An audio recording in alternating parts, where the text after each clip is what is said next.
Сәлем достар, менің каналыма қош келдіңіздер. Сіздерге бүгін құйрық майдың пайдасы мен және де зиянын айта кететін боламын. Және де оның қалай пайдалану керектігін сіздерге толықтай қазір көрсететін боламын. Ең алдымен менің каналымды тіркеліп, қоңырау батырмасын батыруды ұмытпаңыздар. Және де сұрақтарыңыз болса, міндетті түрде комментария жазыңыздар. Мен міндетті түрде жауап беретін боламын. Ендеше бізде құйрық майдың пайдасы, яғни бұл шөтелге және де мысалы кішкентай сәбидің денесінде қызу шықпай жатқан жағдайда осы құйрық майды біз қабылдайтын болады. Яғни бұл бізді ата-бабамыздан келе жатқан дәстүр десе де болады. Яғни бұл майдың өте пайдасы зор. Яғни бізде баланың кеудесіне, жамбасына жағып қойсаңыздар салқындықты, яғни тұмаудан барлығынан сақтайды. Мен осы майды кішкентай мен балдарыма қырқынан шықпайынша мен осы майды қолданамын. Себебі бізде балаларда іш ауыру, яғни коллектив дейді ғой, сол және де мысалы мұрын бітелу, мысалы кейде балдар су жұтып қоятын болса, іште жатқанда осы майды мен қолданамын. Бұл майда бізде суға ертіліп жасалған, яғни суға қайнатып істелген. Бізде мында кішкентай қалған, мен осы майды үнемі қолданамын. Осындай банкіге жасап, осылай салып, холодильникке салып қоямын. Яғни бұл ірімейді, шірімейді, яғни ұзақ уақыт сақталады. Бұл май бізде суға ертілген, міне көріп тұрыңыздай.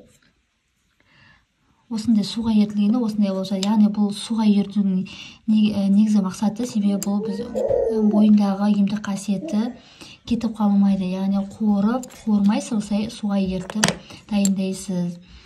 Және де бұны балаға қалай жағу керектігін сіздерге айтатын боламын. Ендігі кезекте зиянын айта кететін болсам, бұл майдың зияны негізінде бұл қатты күн ыссы кездерде бұл майды қолданбаған абзал. Себебі бұл денені қыздыратындықтан бұл балаға растен температура беріп, балада қызу температура пайда болады. Сондықтан қолданбағандарыңыз жөн. Яғни бұны тек көктем, қыс айларында қолданғандарыңыз дұрыс. Себебі сол уақыттарда салқын тию, тұмау, яғни аурулардың пайдасы бәрі сол уақытта шығады, сол уақытта пайдаланған абзалырақ. Жазда ешқашан пайдаланбаңыздар, себебі бұл рәсайын балаға кері әсерін тигізіп, яғни қатты денесін қыздырып, себебі бұның құрамында стерин қышқылы бар, сондықтан бұл денені қыздырып, балада кері әсерін тигізіп, яғни қызу пайда болады және де өртпе пайда болады. Мен сіздерге бұл майдың тек қана нәрестеге қалай қолдану керектігін көрсететін боламын. Жалпы бұның емдік қасиеттері өте көп. Көбіне де осы қыз бала күйеуге шыққан кезде де осы құйрық майды береді. Тағы да тағысын сондай нәрселері бар. Бірақ та мен сіздерге өзім бұл майдың не үшін қолданып жүргенімді сіздерге бөліскім келеді. Яғни бұл контент үшін сіздерге түсіріп жатырмын. Яғни сіздерге пайдалы болсын деген мақсатта. Бұл майдың балаға қалай жаққаннан кейін пеленкаға орап, баланы пеленкаға міндетті түрде орап тастайсыз. Сол кезде балада бүткіл мұрнына су шығып, кәдімгідей салқындығы сыртына шығады, яғни қызу ештеңе болмайды. Мана айта кеткенде, бұл балаға тек қана қыс күз айларында ғана жағасыздар. Қазір сіздерге осыны балаға қалай жағу керектігін сіздерге көрсететін боламын. Видеоны толық соңына дейін қараңыздар. Сұрақтарыңызды комментария жазыңыздар. Осы майдың дайындалу жолын бұйыртса осы каналыма тағы да жүктейтін боламын.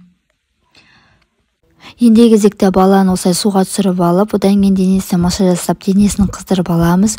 Содан кейін барып майымызды жағатын боламыз. Ең алдымен майымыз осылай кеуде тұсына, яғни жүрегінің тұсына емес, оған қарамағыз, оң жағы кеудесіне жағамыз, яғни қақырық түсуге өте пайдалы. Одан кейін осылай ішіне жағамыз, осылай сағат тіліне қарамағыз етіп, одан кейін екі табаны жағамыз, одан кейін екі жауырына жағып, баланы пеленкаға орап ұйықтатып тастаймыз. Міне достар, видео пайдалы болса лайк басып, сұрақтарыңыз болса комментария қалдыруды ұмытпаңыздар. Рахмет.